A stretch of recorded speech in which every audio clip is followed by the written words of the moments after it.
कार्तिक मास की कथा। कार्तिक मास की कथा डे 1, कार्तिक महात्म्य अध्याय 1, विष्णु भक्ति की महिमा। नमस्कार भक्तों, जय श्री हरि, जय श्री दामो। सभी का स्वागत है परिभक्ति टॉक्स चैनल की पावन श्रृंखला कार्तिक मास की कथा में। आज हम आरंभ कर रहे हैं अध्याय 1, जिसमें जानेंगे कार्तिक मास का महत्व, इसकी उत्पत्ति और इसकी भक्ति का फल।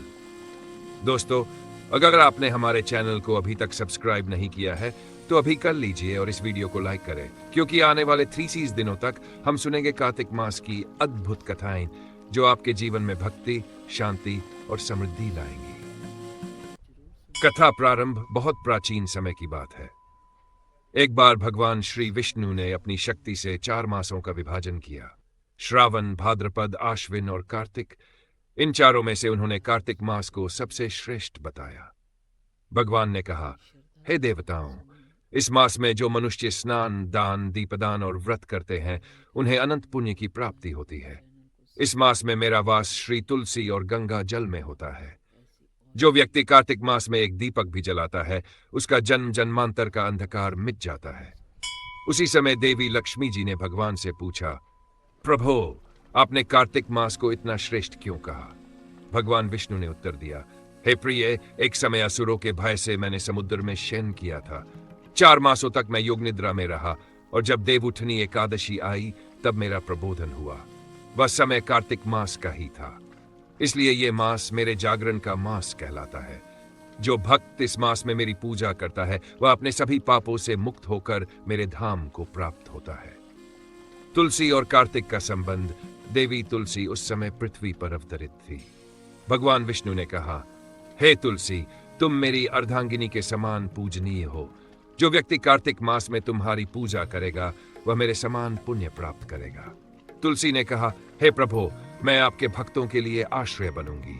जो मुझे स्नान, दीपदान और पूजन करेगा उसके घर में कभी दरिद्रता नहीं आएगी।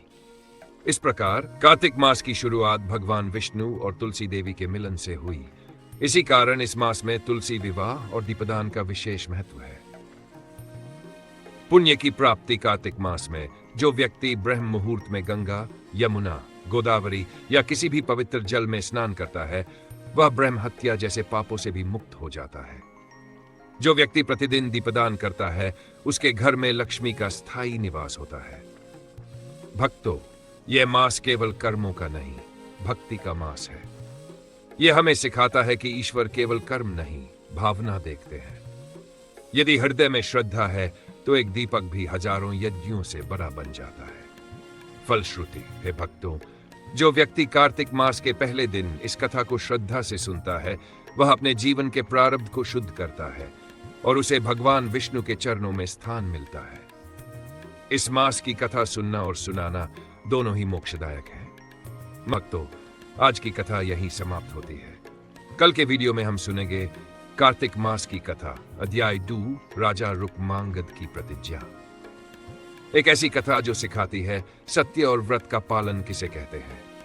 अगर आपको आज की कथा पसंद आई हो तो कृपया वीडियो को लाइक करें, चैनल को सब्सक्राइब करें और घंटी का निशान दबाएं ताकि अगली कथा आप तक सबसे पहले पहुंचे।